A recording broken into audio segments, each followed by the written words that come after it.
आज़ादी चाहिए या कैद चाहिए? भैया आज आपको मैं बता दूं, अगर आपने आज अपनी लाइफ में कैद लिया है, कैद करना अपने को सीख लिया, तो कल आपका आज़ादी का दिन है। तो यकीन करना, जहां से हम शुरू कर रहे हैं वहीं पर ही हम ख़त्म हो जाएंगे। क्योंकि जो ये पैसा है ये आ रहा है, फिर खर्चों में निकल रहा है, फिर हमारी आवश्यकताओं में निकल रहा है।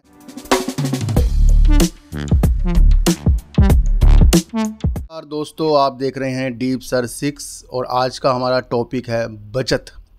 ये जो बचत होती है, सेविंग होती है, ये कितनी इम्पोर्टेंट होती है। देखो, एक चीज़ मैं आपको बताऊं, आप चाहे महीने के 10,000 कमा रहे हों अपने दूसरे काम से, 20 कमा रहे हों, जितने भी आप कमा रहे हो ना, लाखों करोड़ों, अगर उसके अंदर से हमारी कुछ छोटी सी बचत नहीं हुई तो यकीन करना, जहाँ से हम शुरू कर रहे हैं वहीं पर ही हम ख़त्म हो जाएंगे। क्योंकि जो ये पैसा है ये आ रहा है, फिर खर्चों में निकल रहा है, फिर हमारी आवश्यकताओं में निकल रहा है, फिर हमारी इच्छाओं में निकल रहा है, पर ये निकलता जा रहा है, ये जमा नहीं हो रहा है। और अगर हमने सोचा कि अपने घर पर ही थोड़े बहुत पैसे ऐसे गुल्लक में डाल लिए, तो वो भी उतने ही निकलेंगे जितने आप डाल रहे हो। साधन हमारे पास है म्यूचुअल फंड, LIC, बैंक और शेयर मार्केट। अब म्यूचुअल फंड से ज़्यादा रिटर्न शेयर मार्केट में आ सकता है, पर वो क्या सबको आ रहा है? क्या अपनी जो आपकी बचत है, आपने खर्चे करके जो बचत की आपने शेयर मार्केट में किसी के कहने पे डाला, क्या वो इतना रिटर्न मिल रहा है? क्या आपको नहीं लगता कि कहीं कहीं जगह आपके पैसे फंसे रहते हैं, इस स्टॉक में फंस गए, उसमें फंस गए। अब म्यूचुअल फंड वाला जो इतना परसेंट से आपको बताता है उतना वो निकाल कर आपको दे ही देता है। पर मेरा मानना ये है कि अगर हम अपनी सेल्फ शेयर मार्केट के अंदर अपनी सेविंग करें, इन्वेस्टमेंट करें, तो वाकई कुछ अच्छी चीज़ें हो सकती हैं। पर उस चीज़ को समझने के लिए भी गहन विद्या, उसका अध्ययन बहुत ज़रूरी है। अधिकतर चीज़ें आपको टेक्निकल देखकर भी नहीं हो सकती और सारा का सारा फंडामेंटल देखकर भी नहीं हो सकता। इन दोनों से ऊपर होती है, इन नॉलेज के बाद, साइकोलॉजी। और ये साइकोलॉजी आपको बहुत ऊपर तक ले जाकर जा सकती है। इसलिए एक बचत जो होती है, जो हमने अपनी मेहनत से कमाए हैं, तो उसको इन्वेस्टमेंट भी सही तरीके से, सही ढंग से हमें करनी चाहिए और उन स्टॉक को चुनना चाहिए जो देश की प्रगति में अपना योगदान दे रहे हैं।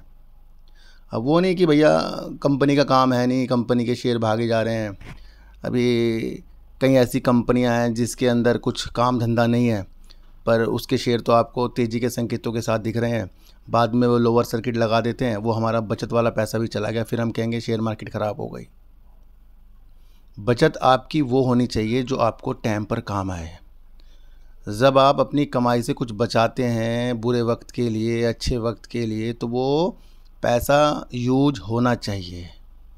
तो फिर जब हमारी ये सारी धारणा है तो हमें अच्छे स्टॉक में पैसा लगाना चाहिए। आपकी बचत बहुत बढ़िया 2-3 गुना हो सकती है ना? क्योंकि जब ज़रूरत आती है फिर हम देखते हैं भैया हमारे पास तो पैसा ही नहीं बचा, पर पैसा हमारे पास आया था, पर उसे हमने इन्वेस्टमेंट नहीं किया, उसे हमने अपने खर्चों में, इच्छाओं में लगा दिया। और एंड जब होता है महीने की सैलरी का, बस अब उस सैलरी के लिए हम तरसते रहते हैं और वो सैलरी 1-2 दिन लेट हो जाएगी। आपके दूध के, आपके बिजली के बिल, आपके बच्चों के, ये सारी चीज़ें आपकी शुरू हो जाएंगी और वहाँ आपको टेंशन आ जाएगी। आप कहीं से पैसा EMI में लोगे, उसकी किस्त चुकाते रहोगे और ये पूरी ज़िंदगी ये चलता रहेगा। आपको अपनी लाइफ में आज़ादी चाहिए या कैद चाहिए? भैया आज आपको मैं बता दूं, अगर आपने आज अपनी लाइफ में कैद लिया है, कैद करना अपने को सीख लिया, तो कल आपका आज़ादी का दिन है, ये ध्यान रखना। और ये समय अगर बीत गया तो भैया फिर देखते रहना, जो लोग 100-100 रुपये पैसों के लिए मोहताज होते हैं, फिर उनको टेंशन होती है। तो आज की खुशी में कल का फ्यूचर मत भूल जाना। अच्छे स्टॉक में पैसे लगाना, यूट्यूब में माध्यम देखें कि कौन अच्छा आपको सिखा रहा है, कौन नहीं सिखा रहा है। अपनी एनालाइज़ कीजिए, शेयरों को लेने से पहले हर एक वो गतिविधियाँ कीजिए जो आप कर सकते हैं, वरना ये जो मार्केट है यहाँ सब फंसाने में लगे हुए हैं, है ना?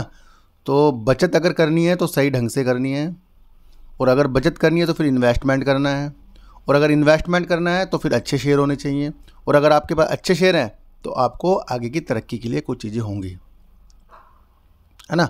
तो ये आज बचत का टॉपिक था। बहुत से लोग सोचते हैं भाई पैसा लगाना है, कहीं से लाओ लगा दो। भाई ऐसा नहीं लगाना है, जो कमाया उसमें से बचाना है, फिर लगाना है जो बच गया। ये नहीं इससे उधार उससे उधार करके कुछ भी नहीं मिलने का, आप तो उसके उधार देने के चक्कर में रह जाओगे।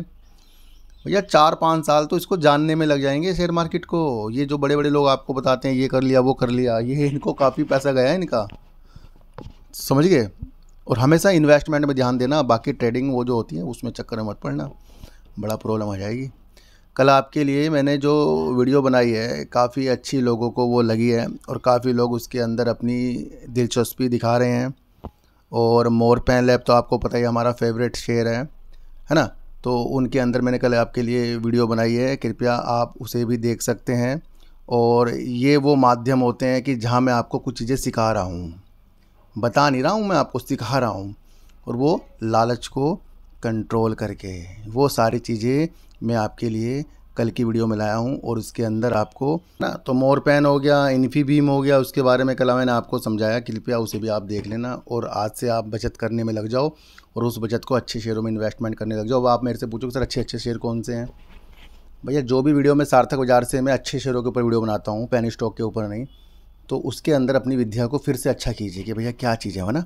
और गिरावट जो है भैया उसके अंदर भी अपना पैसा बचा कर रखिए। जब गिरावट होती है तो पैसा नहीं हमारे पास होता, तो वो भी एक बचत है आपकी कि भैया आपने जो प्रॉफिट ले लिया उसे फिर आपने बचा के रखा बुरे वक्त के लिए, है ना, जब मार्केट गिरती है। तो आज की वीडियो से आपको क्या समझ में आया सर, एक बार मुझे ज़रूर बता देना। तो फिर मिलेंगे आपसे नई वीडियो के साथ, जब तक के लिए नमस्कार।